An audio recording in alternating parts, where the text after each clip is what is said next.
The first time I stepped into Harrison Athletic Center, the place felt bigger than it looked from the outside.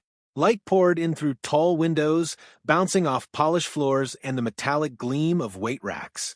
The air smelled faintly of detergent and rubber mats, a clean kind of sharpness that made you on move. I'd just transferred to this side of town for work and signed up for a membership, hoping it would give me a routine. I wasn't expecting anyone to notice me, let alone talk to me. I was halfway through my warm-up when I heard a voice behind me, deep, confident, carrying a kind of easy amusement. "You're new here, right? Haven't seen you around." Turning, I found myself looking at a man whose presence filled the space almost as much as the clanging weights. He had that casual kind of strength that didn't need showing off, broad shoulders under a faded gray t-shirt, light brown hair a little messy like he didn't think too much about it. "Yeah, just signed up," I said, offering a small smile. He grinned, extending his hand. "Garrett, I'm guessing you're not here for the smoothies." His palm was warm, grip firm, and there was something in his eyes, a flicker of curiosity, that made me hold the handshake a beat longer than I should have. Garrett had that magnetic type of confidence. People seemed to gravitate toward him without him even trying. In the hour that followed, I caught glimpses of him joking with a group near the squat racks, showing a younger guy how to adjust a bench, even leaning casually against a wall in conversation with a woman who laughed at everything he said. Once or twice, I caught him glancing my way. Each time, he was quick to look away. The locker room after my first workout was quieter than I expected. The echo of showers hummed in the background, the air heavy with steam. I was stuffing my bag into the top locker when Garrett walked in, still laughing about something with one of the other guys. He stopped mid-step when he saw me, like the thought that we might run into each other there hadn't crossed his mind. "Locker 28, he said with a grin, pointing just 2 down from mine. "Best one in the room." He said it like it was a joke, but he took it anyway, setting his bag down close enough that our elbows could have touched if we both reached for something at the same time. I caught a whiff of his cologne, subtle, woodsy, and tried not to notice how it lingered in the heat of the room. We talked about simple things, how long I'd been lifting, where I worked, what hours I usually came in. Garrett, in between pulling his shirt over his head and tossing it into his bag, told me about the job he'd had since college, his love for weekend fishing trips, and how his girlfriend was always on him about eating more vegetables. He mentioned her in an offhand way, like it was just part of who he was. The word girlfriend landed heavier than it should have, planting itself firmly in the back of my mind. Still, there was something tiny, almost imperceptible, beneath his easy manner. His eyes lingered a little too long when I answered, and once when he reached into his bag, his knuckles brushed against my side, not enough to be obvious, but enough to make me aware of every inch between us. Over the next week, I saw him more often. Sometimes he'd wave across the room, sometimes he'd come over mid-set to check my form or offer a tip. He was always just friendly enough that it could be nothing more than gym camaraderie. But each time we ended up in the locker room together, there was an awareness there hanging in the air. One Thursday evening, the place was nearly empty by the time I finished. I could hear the front desk staff chatting faintly in the distance as I stepped into the locker room. Garrett was already there, leaning against the bench, scrolling through his phone. "Guess we're the last ones," he said without looking up. I nodded, tossing my towel onto the bench across from him. "Looks that way." When he did look up, his expression was different, more focused, like whatever he was thinking wasn't meant for the usual easy banter. For a moment, I thought he might say something, but instead he just smiled, that slow, unhurried kind that seemed to take its time landing. We talked for a few minutes, voices lower than usual, the sounds of water dripping from the showers filling the gaps. It felt private, like we were standing on a line neither of us was willing to name. Eventually, he grabbed his bag and slung it over his shoulder. "See you around, rookie," he said, his voice softer now, almost reluctant. When I got home, I couldn't stop thinking about that look, the way the room had felt quieter, smaller with just the two of us in it. I told myself I was imagining it, that he was just one of those guys who made everyone feel like they mattered. But somewhere deep down, I knew I hadn't imagined the way he'd watched me, like there was more he wasn't saying. That night, lying in the dark, I realized I was waiting for the next time we'd be alone. Not that I'd admit it, not even to myself. It didn't take long before Garrett and I fell into an unspoken routine. A few days after that quiet Thursday, I noticed him walking in just as I was racking my weights. At first, I thought it was coincidence, but it kept happening, me finishing a set, him strolling over with that easy grin, and a quick, "You going heavy today?" as if we'd planned to meet. He started joining me on the bench press, claiming it was easier to work in sets than wait for the equipment to open up. "I'll spot you," he'd say, standing over me with his hands hovering just above the bar. I could feel the heat from his palms, even when they weren't touching the metal. Each time I pushed the weight up, his voice was low, close to my ear. Almost there. "Good." The words shouldn't have meant anything, but the way they sounded made it feel like they did. Outside of workouts, our conversations grew more personal. He told me about growing up in a small lakeside town, how he'd moved to the city for work and never gone back for more than a weekend at a time. He mentioned his girlfriend occasionally, but always in passing, more like an obligation in the conversation than something he wanted to talk about. When I shared pieces of my own story, he listened with a focus that felt deliberate, like he was storing every word away. In the locker room, the space between us kept shrinking. Sometimes it was a casual lean against the bench as I pulled on my shoes. Other times it was standing close enough at the sinks that our shoulders almost brushed in the mirror's reflection. He'd joke about my workout progress. "You're going to make the rest of us look bad," but there was an undercurrent in his tone, something that suggested more than friendly ribbing. One night, after the usual post-workout shuffle, we found ourselves alone again. The clatter of the last weights being re-racked echoed faintly from the gym floor, and the air in the locker room was warm, heavy with steam from the showers.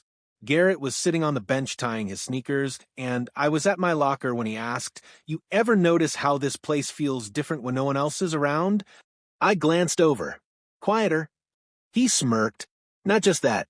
Feels like, I don't know, like you can actually hear yourself think." His voice had softened again, almost like he was letting me in on something. I sat down across from him, curious. "And what are you thinking about?" He shrugged, eyes fixed on the floor for a beat too long. "Just life. People. How they see you." He let the words hang in the air, then looked up at me with a half smile, quickly changing the subject to some gym gossip about a guy who dropped a barbell mid-squat. The shift was jarring, but it was becoming familiar, these brief cracks in his guarded self before he pulled them shut again. I found myself wanting to catch those moments before they vanished to understand what he wasn't saying. Over the next week, his attention sharpened in small, deliberate ways.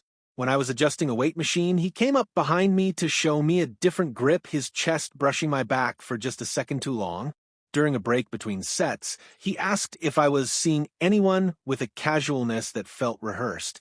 When I shook my head, he just nodded, but I caught the way his jaw tightened before he looked away. It was easy to tell myself I was reading into things, but harder when his actions didn't match his words.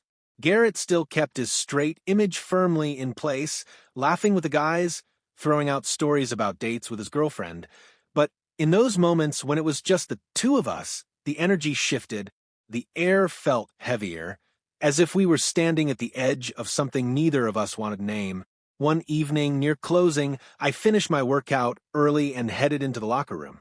Garrett was already there, leaning against the row of lockers with a bottle of water in hand. He grinned when he saw me. "Thought I'd beat you for once." We fell into easy conversation as we changed, our words quieter than the silence around us. He was sitting on the bench, one foot propped up while I stood at my locker. The steam from the showers curled into the air, blurring the mirrors slightly, making the room feel smaller. He asked if I'd ever thought about moving back to my hometown. I told him I liked the city too much.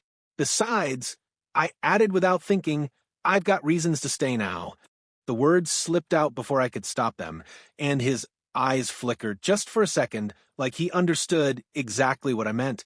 He didn't say anything in response, just let out a short breath that almost sounded like a laugh, then stood and slung his bag over his shoulder. "See you tomorrow, rookie," he said, the same words as before, but with a tone that lingered in the air long after he'd walked out. That night, I realized something had shifted. We weren't just two guys who happened to work out at the same time. There was a line between us now, thin and invisible, but pulsing with an energy that neither of us could fully ignore. And I had the feeling that sooner or later, one of us was going to step over it. The night the storm rolled in, the gym was nearly empty. Rain tapped steadily against the high windows, blurring the glow of the streetlights outside. The air inside felt warmer than usual, thick with the scent of damp fabric and disinfectant.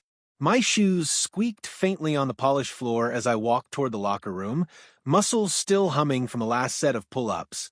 Garrett was already there, sitting on the bench with his elbows on his knees, hands clasped like he was deep in thought. "You're late," he said, though his tone didn't have its usual edge of playfulness. "Got caught in the rain," I replied, setting my bag down. Droplets were still clinging to my sleeves, and I brushed them away slowly, watching him out of the corner of my eye. He wasn't moving to change, just sitting there, gaze fixed on the floor. I took the locker across from him and started to unzip my hoodie. "You all right?" I asked. He looked up, eyes sharp but unsettled. "You ever feel like you're not who people think you are?" The question caught me off guard. "Sometimes," I said carefully. Garrett nodded as if that was the answer he expected, then let out a humorless laugh. Everyone's got this picture of me in their heads. Confident, straight, always in control. And I've played along for so long, I'm starting to wonder if I even know where the act ends. The words hung there, heavier than the rain pounding against the glass. I didn't know what to say, so I sat down on the bench opposite him. The air between us felt charged, a tension winding tighter with each second of silence. "I mean, I am straight," he added quickly, the defense automatic. "Always have been." But he didn't hold my gaze when he said it. I leaned back, studying him. "If you were completely sure about that, you wouldn't need to tell me twice." His jaw tightened. He looked at me for a long moment, something unspoken flickering behind his eyes.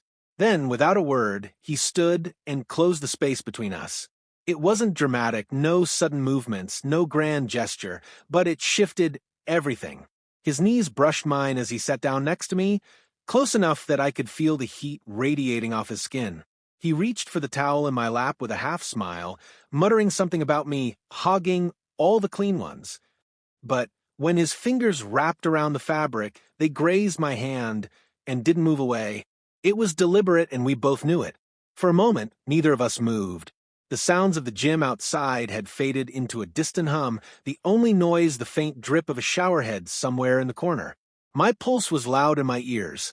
I didn't pull back, and he didn't either. His breathing had changed, slower, deeper, and he kept his eyes on our hands like they were telling a story we weren't ready to say out loud. My instinct was to lean in, to see just how far he was willing to go, but something in me resisted, not out of disinterest, but because I could feel the weight of the moment. Whatever this was, it wasn't simple. Garrett's thumb brushed over my knuckles once before he let go of the towel and sat back, running a hand over his face. "I should go," he muttered, his voice tight, like he'd just stepped too close to the edge. "Garrett," I started, but he was already standing, grabbing his bag from the floor. "I'll see you tomorrow," he said without looking at me. And then he was gone, the door swinging shut behind him with a soft metallic thud. I sat there for a while, staring at the towel still in my hands.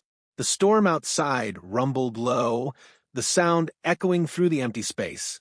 My chest felt both heavy and electric, the kind of tension that makes you certain something irreversible has happened, even if no one else could see it. Walking out of the gym that night, the rain had slowed to a mist. The streets were slick, reflecting the neon signs and traffic lights in distorted colors. I pulled my hood up and kept my head down, but my mind was still in that locker room, replaying every glance, every touch, every word he hadn't said. By the time I reached my apartment, I knew with certainty that the line between us wasn't just blurred anymore. It was broken, and once a line like that breaks, there's no going back. The following week unfolded in fragments, half-finished conversations, quick glances across the weight room, the constant, unspoken question hanging in the air between Garrett and me. He didn't avoid me, but he didn't seek me out either. It was as if we'd agreed to pretend nothing had happened, except neither of us truly believed it. By Thursday night, the tension had sharpened to something I couldn't ignore. The gym was quieter than usual, just the hum of machines and the muted thud of a basketball in the far court. Garrett was spotting a guy on the bench press when our eyes met. His expression was unreadable, but the moment lingered, enough that when I finished my workout and headed to the locker room, I wasn't surprised to hear the door click shut behind me a minute later. He walked in, head down, and dropped his bag on the bench with a dull thump. "We need to talk," he said, his voice low. I leaned against a row of lockers, arms crossed. "I've been waiting for you to say that." He rubbed the back of his neck, pacing once before stopping in front of me. "That night, I wasn't thinking. Or maybe I was thinking too much. I don't know." His words came out rough, uneven. "I've told myself my whole life who I'm supposed to be. And then you," he broke off, shaking his head. What?" I asked. "You make me feel like I've been lying to myself," he said, his voice barely above a whisper. "And I hate that I don't hate it." The confession landed heavy, not because it surprised me, but because it was the first time he'd said it out loud. I searched his face for any sign that this was just another fleeting impulse, but there was no trace of hesitation in his eyes. I stepped forward, closing the gap between us until I could feel his breath on my skin. "You think this is just about who you're supposed to be? Because to me, it feels like it's about who you actually are." For a long moment, he didn't move. Then his shoulders dropped, like he'd been holding himself in check for far too long.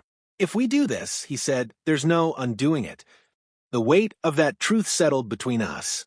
Every part of me knew he was right, but my mind was already past the point of turning back. "Then we don't undo it," I replied. Something in him gave way then. It wasn't reckless, but it was inevitable, like a dam breaking quietly after too much rain.